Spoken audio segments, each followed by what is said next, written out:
Ka ti hei te pōne, ka tīmata te tuatahi o ngā ahurei a te hiku o te ika ara ko te hiku maiangi te ingoa.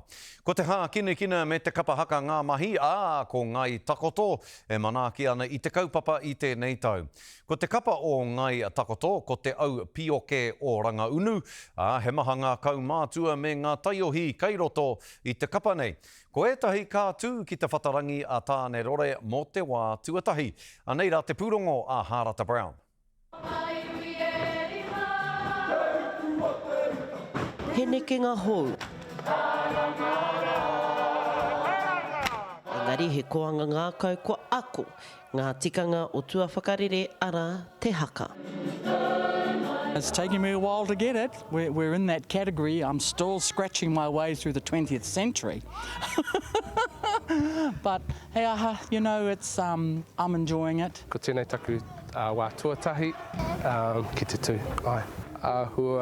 What do you call it? Uncoordinated. Uncoordinated engari. E pai ana.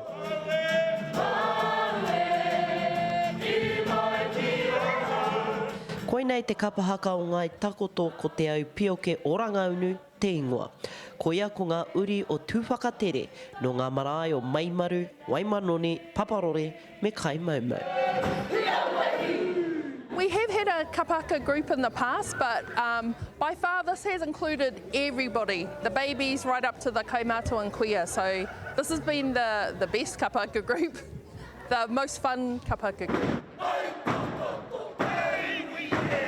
He whakaau i ngā neke ngā hau tō mua i te tū a pōpō ki tēnei papa whakatū waiwai tonu. I did it when I was at college. I went to Hukarere 5 years, but that was in the late 60s, so I haven't done anything since. Until somebody rang me up and said, I'm picking you up and we're going to kapahaka. So I'm a ring-in, I'm Ngāti Kahungunu. I'm loving it. I actually did it because of my mokopuna. She wants to learn the reo. Ko te wawata ia ka titia ngā kōrero a ngā tupuna ki te whatu manawa e heke atu ai ki ngā uri whakatupu. We've been getting together every week for 20 weeks.